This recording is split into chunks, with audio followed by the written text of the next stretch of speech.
everybody? Tire Metalhead Weatherman here. A little bit pressed for time because some stuff has come up, but gonna make sure I get this weekend forecast out at the very least. It's a pretty interesting bit of weather that we have going on here, so make sure you're smashing that like button, decimating that subscribe button, and obliterating that share button. But that being said, let's go ahead and get into things here. So on multiple fronts here, fronts, see what I did there, but on multiple fronts here we have different forms of weather going on. There's a flood threat that I'm a bit concerned about over towards the southern plains here, especially towards Texas, along with a marginal risk for maybe a hailstorm or two, maybe a supercell or two pops up over here towards southwest Texas. Threat for that's rather minimal, but the threat of flooding is considerable. It's nothing crazy over here towards Texas, Oklahoma, and Arkansas. But nonetheless, here we have this stationary boundary that's going to help continue to spark showers and thunderstorms over towards this region here. And with them not really moving too much, large MCS type system, or weak MCS though, albeit, will continue to dump heavy rainfall over this region, and then the same can be said over towards the Ohio Valley as well. So definitely an area to keep watch of. Then over towards the west here we have fire danger here. We have red flag warnings throughout a good portion of California here. In particular, I'm most interested over into this area between Fresno and Bakersfield because of those offshore winds that we have going on here. With the offshore winds that we have here, this is going to keep any moisture from the Pacific here out of the region, and as a result, this is going to help keep that wildfire risk a little bit more heightened. But the main story this weekend is going to be winter weather in my eyes, because we have frozen precipitation going on right now. Mostly snow over here towards South Dakota, towards central Nebraska, and then the Minnesota and Iowa line here as well. But we look over towards Denver, we're starting to see freezing rain right now, which is interesting for that region. So somewhere aloft we have temperatures slightly above freezing, and it's allowing for that precipitation to reach the ground, maybe as sleet or freezing rain, which makes for very treacherous road conditions. So definitely need to be on the lookout if you are in these regions per se. We have winter storm severity index advisories out. The areas in the white, it's rather minor impacts, nothing that would be anything of major significance. But when you start getting into the yellow and the oranges, that's when you need to start paying attention here. So with the orange areas in particular, I'm particularly seeing it a lot over towards Wyoming and North Dakota in particular. I think Wyoming for the most part is about out of this, but North Dakota, we could be seeing some pretty notable impacts in the next 3 days in regards to winter weather here. This is significant enough to where it would affect you in a notable manner, mainly through the form of treacherous road conditions, and then maybe even some closures and disruptions to infrastructure occurring here. So definitely need to be on the lookout for that. We'll get into what's going on with that in just a minute here. So we'll start out with what we're looking at for severe weather. Like I said, southwest Texas is the main area of interest. Anywhere along that little frontal boundary, especially towards the stationary part, is where we can be looking at the threat for a few showers and thunderstorms. Like I said, severe activity most likely here towards where that low pressure was centered there. I don't expect a lot out of that though. Like I said, maybe some hail at best. SBC agrees with me on that one. Less than 2% for tornado threat, less than 5% for wind, but right there is where our hail threat lies. Next couple days after that, severe threat is rather minimal, so not a lot to really be concerned with. Plenty of ambient moisture over here just out ahead of that cold front and stationary boundary. So this will help wring the atmosphere out of its moisture through the form of showers and thunderstorms here. If we were to go back and forth here, you can continue to see that moisture coming into play here. But as time goes on with this front, it's going to help also kind of cut off the Gulf of Mexico. So this will kind of keep that severe weather threat kind of hampered down from that point beyond, and keep the severe weather threat even beyond the weekend pretty low. Going to really keep things calm here as far as severe is concerned. The main story at this point, like I said, is going to be winter weather and the temperatures themselves. Not just in the areas that it's cold, but it's also the warm area. We're in a negative PNA where the west is colder than the east. And here's that cold air starting to come into play, becoming more prevalent as the week goes on. But if you look out to the east here, you can see the 70s and 80 degree temperatures kind of taking over a bit here. And even as we get into the late evening hours, we get into Sunday, or early morning hours, I should say, excuse me, we can see that still pretty warm here across a large part of this area here. We're getting into the 60s. Some places even won't drop below 70 overnight tonight. And then as time goes on here, we see that next little cold shot come in late Sunday night. And this is when I think we'll start to see some more significant winter weather coming into play here. You can even kind of see some of the cold air really starting to root in as we get later into the day on Monday even. So definitely something to take note of.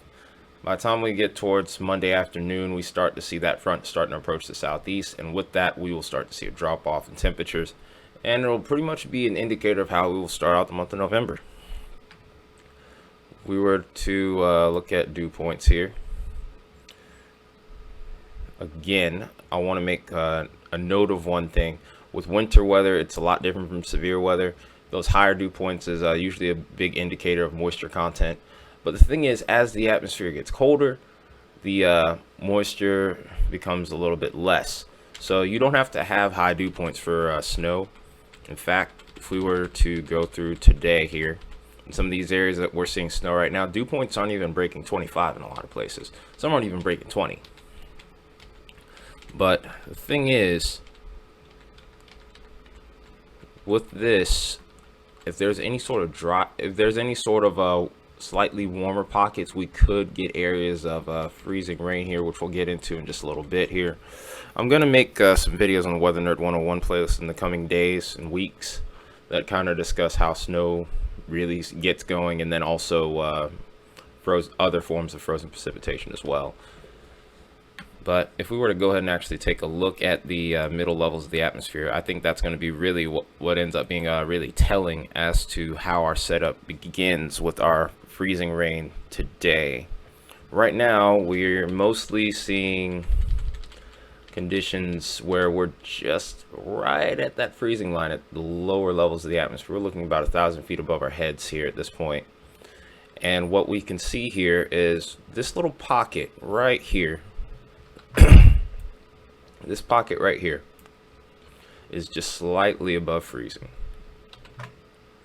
1 to 2 degrees. If we go a little bit over to the left here, we're below freezing at this point. And it's this little contrast right here, this little area where we start to see that frozen precip kind of melt back into rain. And depending on how shallow that layer of warm air is, we could end up seeing either rain or freezing rain or sleet, or just it'll maintain itself as snow. But what ends up happening with freezing rain is, more often than not, it stays a shallow area of warm air all the way to the surface, and then with the surface being below freezing, it freezes on contact, henceforth why we get freezing rain. Very dangerous, to say the least. But as time goes on here throughout the day, we see that those temperatures continue to drop, and then eventually we would switch to all snow should the storm hold itself together. And then we continue to see that as time goes on throughout the rest of the weekend. So interesting, some interesting stuff going on here in the lower levels of the atmosphere, but I don't expect too much in the way of ice accumulation. Nothing to really be concerned with at this point. So let's go ahead and take a look at what our radar could look like over the course of the weekend, and then we'll get into the snow and ice totals there. So here's our system right now. This is dropping rain and snow across the heart of the country here. Very little ice showing up here on the map here. So like I said, it pretty much is congruent to what we were seeing with the temperature map over at about 850 millibars. I was about to say 1,000 millibars, but as time goes on, here's those showers and storms evident across that little frontal boundary. And as we continue to move forward, eventually those storms will start to push off to the north and east more. And with this time goes on here, we can see a little run here where up towards the far northeastern states we start to see some snow coming into the picture here. And then of course towards the end we see that front finally starting to move here. We can get that moisture to come in. We could see some significant snow over here towards the northeast as well. And then here's our next little setup here across the mountains where we could see a little bit of snow begin to form here too. So that being said, let's go ahead and take a look at the final totals.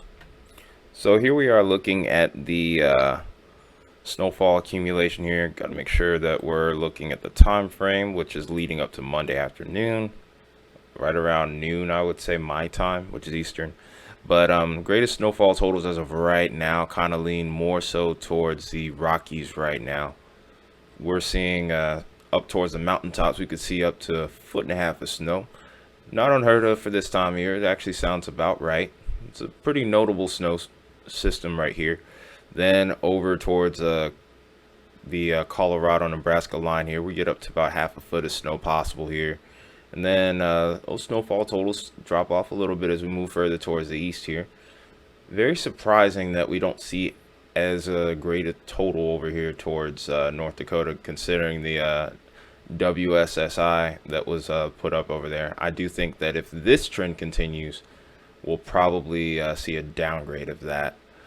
Then over here towards the northeast here, towards the Adirondack, we have a good bit of snow expected to fall here, maybe even up to 1/2 foot possible in the mountains here too. And then over here towards Maine, we have a possibility of seeing up to about 1/2 foot of snow here as well. This is of course one model, and we have a cool way of actually getting a look at the outcomes between multiple models here. This is looking at the British model here, slightly a little bit more aggressive, a little further off to the east here as far as snow is concerned, but not so hot on the northeast here at this point. Slightly higher totals over towards North Dakota here. And then if we look at the new model here, the RFSA, we're pretty similar to the NAM 3 kilometer. A little bit more of a bullseye over here towards central Colorado here though too. And then if we were to look at the Euro, slightly less aggressive here. It's a little bit more of a happy medium there, I would say. Then here's the Canadian model, very aggressive. And then the GFS, of course, as well. Here's the NAM, the regional NAM, and we're pretty congruent to the 3 kilometer version here, which is the convective version of this run exactly here. But northeast is a little bit more. It's a little bit more aggressive with the northeast as far as totals are concerned. So plenty of questions and uncertainty there. But if we were to look at the ice potential here, it's actually showing Texas, which is kind of weird.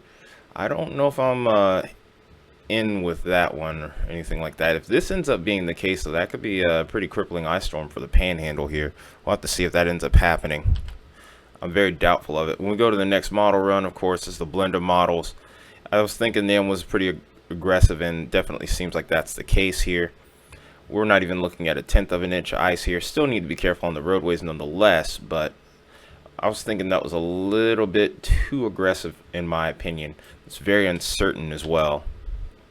If we were to look at the British model, pretty aggressive here as well. And then if we were to look at RFS, we're a lot less aggressive, a lot less confident in that setup here. And I think if anything were to happen over the Panhandle, I think it will be more so overnight. I'm still not unsure. I'm still not on board with it. I'm unsure in general in regards to how this is going to end up turning out here. So a lot of questions that I have here for sure. So looking at the Canadian model, of course, that always tends to be pretty aggressive during this time of year. GFS as well. Here's the NAM. NAM's extremely aggressive, no surprises there. And then, of course, back to the NAM 3 kilometer. So a lot of interesting stuff going on here. Like I said, every week we're going to see a little bit more from winter as we draw closer to the literal start of the season here. So just make sure you're staying tuned. We'll be covering everything as best as we can on here. And I hope to see you guys in the next video. You know what to do. If you like the video, smash that like button, decimate that subscribe button, obliterate that share button. I'll see you guys very soon. It's been Metalhead Weatherman. I'll see you guys tomorrow.